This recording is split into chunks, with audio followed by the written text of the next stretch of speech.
everyone, I hope you're all doing really well and you're having a great week so far. So what I thought I'd do today is that I would resurrect my Kristabel's blog school series, because I love to give back to the blogging community. I love to share the tips and tricks and mistakes that I've learned along the way. So the idea for this video came about because I went to a talk hosted by a blogger, and one of the most asked questions was, how do you make money blogging? Yes. Still, people are just so curious to know, and I think there's a lot of confusion around the topic, and I'm often asked this. In the beginning I was, very nervous about explaining things, I thought I was being personally attacked, but I know there's so much confusion out there, and I just thought, let's get things out into the open, and if I'm asked again in future, I'll just tell people to watch this.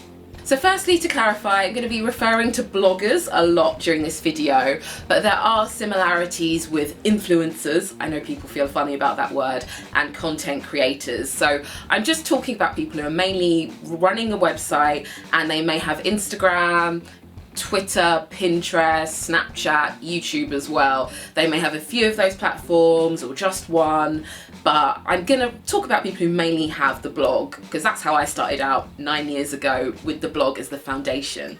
So apparently the number of individuals registered with the HMRC as an influencer is 27,000, and that is set to rise to 100,000 in the year 2020. So I think there's a lot of opportunity out there, and I thought I would do this video to explain, how I make money through my blog, examples of people doing it well, plus tips and resources that I think you'll find useful. As always, I'd love it if you subscribed and liked this video if you found it interesting. It would make my day. So the main source of a lot of income for bloggers is posting sponsored content, whether it's in the form of a blog post, an Instagram post, a YouTube video, a tweet. It could be a combination of all of those as well. So there have always been marketing campaigns and content publishers, but instead of it just being magazines, TV, billboards, bloggers and influencers have been added into the mix. So One Roof Social has a great post on this, and basically states that influencer marketing came about because the value of the influencer was realised and given a monetary value. So there's clear campaigns and deliverables, and brands can work with influencers from a variety of different demographics. If you're wondering why I'm doing influencer in inverted commas, I know there's a bit of controversy around that word. It's just a catch-all term that the industry gives us, and it lumps different content creators into one category. They go into a lot more depth on this on the blog, and how influence is measured.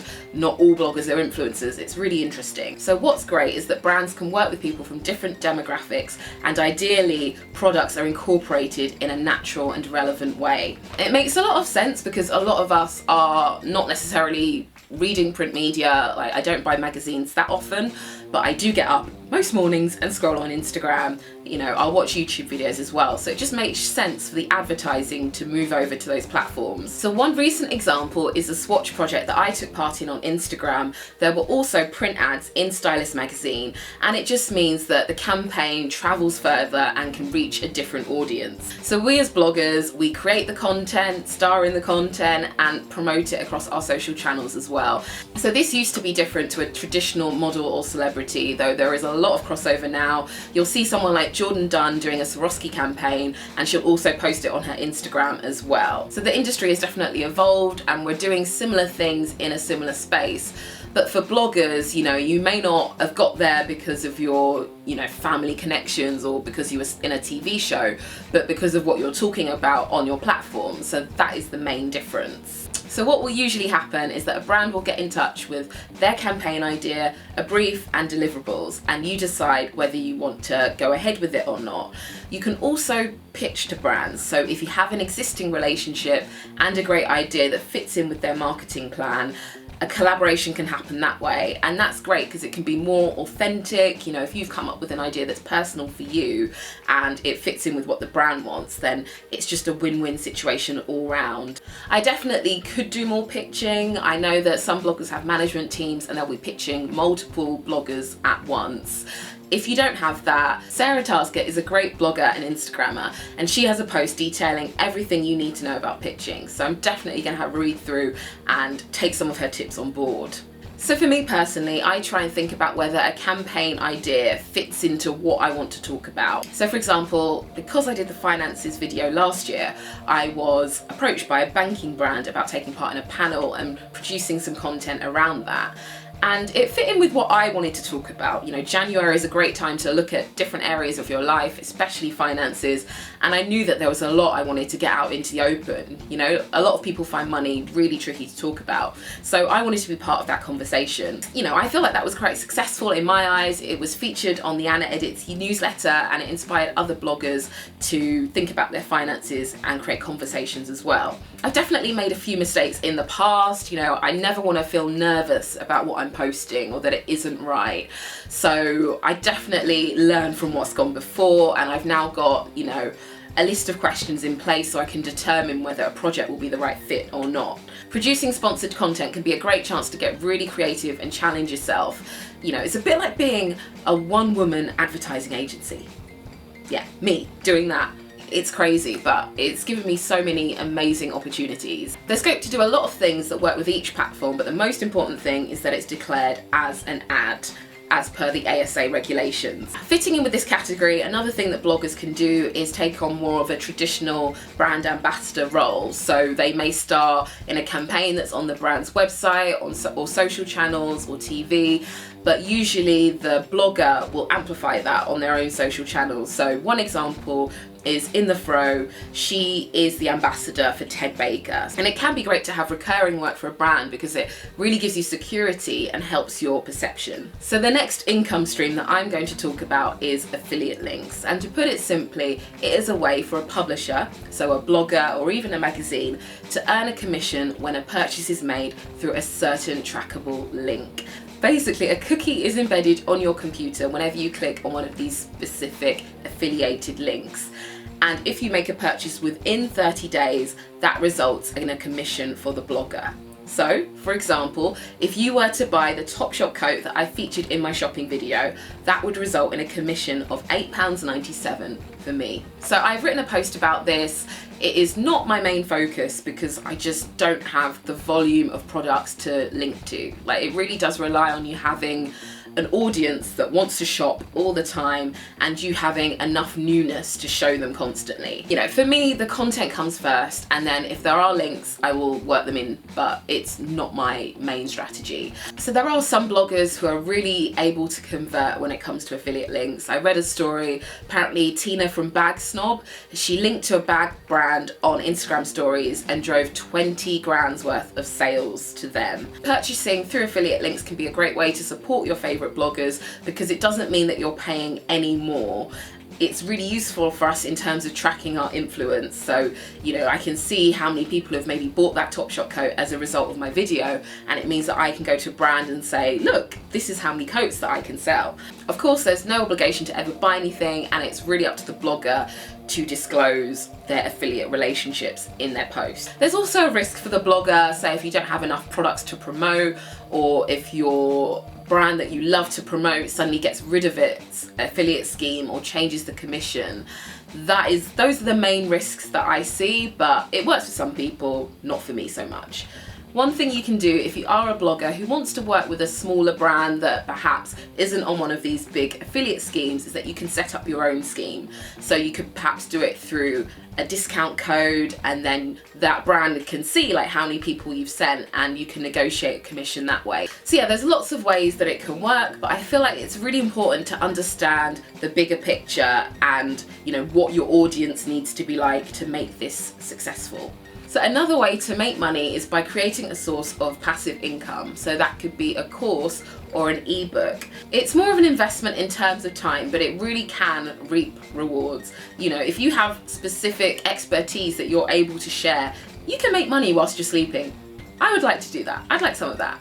One great example, again, is Sarah Tasker of Me and Orla. She has really positioned herself as an Instagram expert, and she does that in many different ways. She provides free resources, so she has a newsletter and a Twitter chat, and she also has courses such as the Insta Retreat, which you pay for. She's also been pretty honest about her income and made 200 grand last year, which is not to be sniffed at.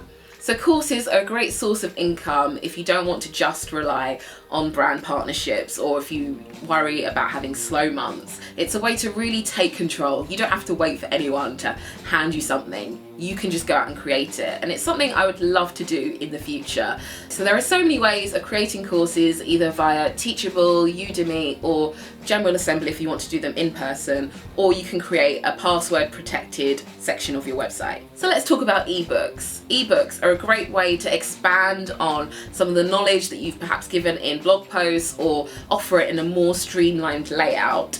Coco's Tea Party is a great example. She has a book on the ultimate guide to blogging.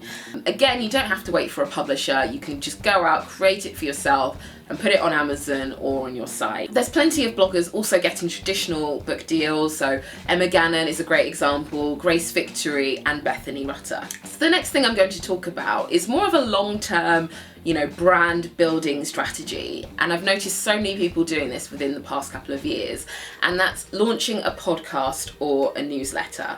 You can go more in depth into topics that you're passionate about, or even invite guests on for more of a conversational interview format. Newsletters are also a really important way of building an email list, because it is the one thing that you own. You've got to remember that Instagram owns all those followers, even YouTube owns you.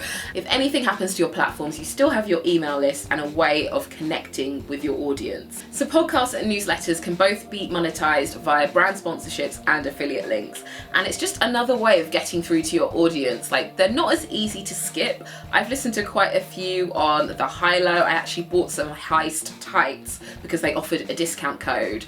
So I think you're more likely to take it in if you're listening, whereas maybe on YouTube you skip after 5 seconds. So this category is all the things you may get asked to do as a result of being a blogger. So the first one is creating content for brands. So if a brand likes your photography or videography style, they may ask you to create something that they will mainly use on their channels. So one example of this is my friend Carrie. She is amazing at everything she does. Her husband is also a great videographer. So they worked with Space NK to create a Christmas video that was showcased on their channels and the Space NK channels as well. One super influencer who's really stepped this up is Chriselle Lim, and she's launched her own production studio, Sync Studios, and they will work with brands to create content that is in her style, but she's not necessarily in it all the time. So that is just another great opportunity that she has created. One thing that I personally dabble in is freelance writing. So this came about because the Metro got in touch and they said, we like your style of writing, would you be willing to write articles for us? And this was a great way to diversify my tone, because I'm very much used to writing for myself, writing in my own little way, but I really had to think outside the box and think, what would they want? This was a great challenge for me, as it allowed me to delve into some of the topics that I talk about on my blog in a different way. So I've done stuff for BuzzFeed and The Debrief. I'm doing stuff currently on the Collect Plus blog and another big brand as well. There can also be a lot of public speaking opportunities. So if you think of any event, Westfield has events, Oxford Street has events, Regent Street has events, they will usually get a blogger on board, and if they've got a particular area of expertise, that's even better. It's great if you can pioneer something that you're passionate about, or position yourself as an expert in a particular area. So I have spoken at BBC, Broadgate London, Pinterest, Pulse on topics varying from social media to the importance of diversity. So consulting is also a biggie. So brands may ask you to help work on a new product range or help them with an influencer strategy. I've done a half day at a hair care brand advising them on the complexities of Afro hair and mistakes that you should not be making. I know that blogger Callie Thorpe consults with plus size brands, so she will say, you cannot have this in your marketing, this will not work. And it's a great way for brands to just draw on the expertise that a blogger can gain from their audience, because people are always commenting, saying like, oh, you've helped me discover this, or I've learned about this brand through you. That is really, really useful. One blogger, Anna Hart, also started an influencer marketing agency, One Roof Social, and I think it works really well because she understands both sides of the equation, and there's a really well thought out holistic approach. So next, products. So these are a few products that I have created by bloggers. Glossier is a biggie, founded by Emily Weiss of Into the Gloss. I've got so many products from Glossier. There's also the Double Cleanse by Pixie and Caroline Hyans, which I love.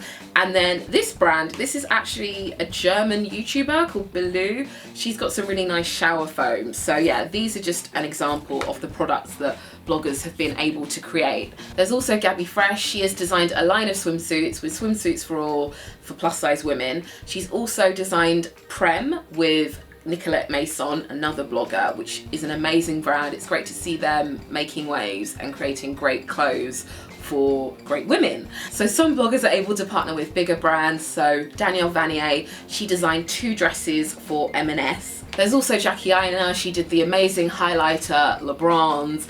And I think partnering with these brands, it gives you a chance to give something back to your audience, especially in terms of what Jackie Aina is doing. You know, she's created a highlighter that works on all skin tones, and it can also expand your audience as well. There are also other bloggers who work as creative coaches, mentors, or they mix in a bit of their day job and freelance on the side. So some bloggers may have Etsy stores or create products on a different scale from like a massive brand, and they're able to do brand partnerships as well. One example is Nikki McWilliams. She makes amazing biscuit themed cushions, and she did a partnership with Oreo, which worked perfectly because she's so creative and brings vibrancy to the campaign. So there's also events that you can host, so you can charge or make money through sponsorship. We did that with the Bloggers Market last year.